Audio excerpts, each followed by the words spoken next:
All right, let's dive into a story that's probably going to feel a little too real for a lot of you.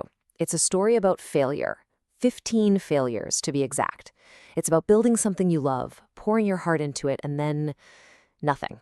But stick with me, because this story reveals the single biggest mistake most of us make when we're trying to build something new. And this number right here, well, it says it all, doesn't it? A big fat zero. But what you don't see behind that zero is the sheer amount of time, the thousands of lines of code, the late nights, and all the hope that went into 15 different projects. This isn't just a number. It's a mountain of effort that, on the surface, led absolutely nowhere. And here are just a few of the casualties. We've got study aids, tools for businesses, bots, you name it. Each one was a real shot, you know? They were built, they were launched, and then crickets. Just silence. A long, long list of projects, all sharing that exact same lonely fate. And this quote, this just hits the nail on the head. It is the absolute heart of the issue. It's such a classic trap for anyone who loves to create. You build something that you think is awesome, a solution to your problem. But if you're the only one with that problem, well, you haven't built a business. You've just built a very complicated hobby. Okay, so after striking out 15 times, something had to change, right? This clearly wasn't an issue of not working hard enough. It was about thinking differently.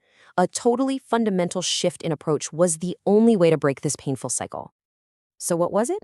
What was that one little adjustment that could flip the script on all this failure? Well, it all came down to taking the entire way he built things and just turning it completely upside down, starting from the very, very beginning. And here it is. The big secret. Stop doing the one thing that feels like you're making the most progress, writing code. I know, it sounds crazy, right? But the new rule was simple. Don't start with a cool solution. Start with a real, painful problem that other people are actually struggling with. So this all sounds great in theory, this whole problem-first idea. But how does it actually work in practice?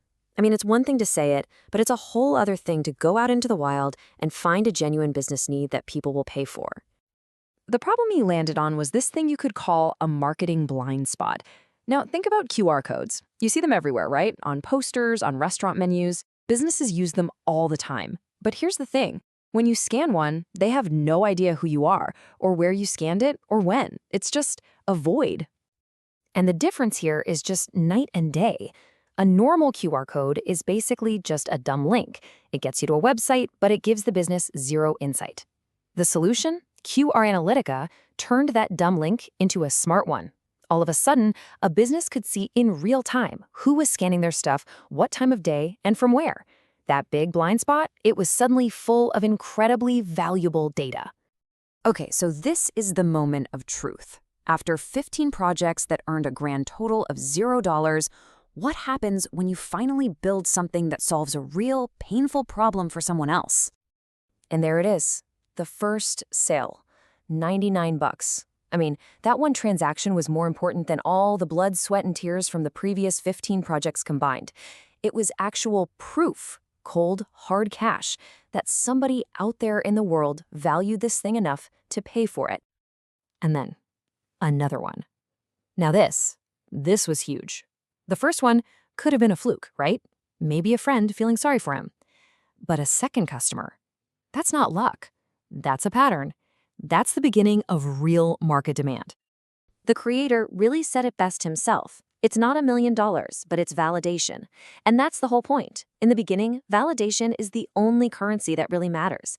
It's the market finally whispering back to you, hey, you're onto something, keep going. So when you boil this whole roller coaster of a journey down, what's the big lesson we can walk away with? Well, you can actually distill all this experience, the many failures and the small, crucial successes, into a really simple, repeatable plan.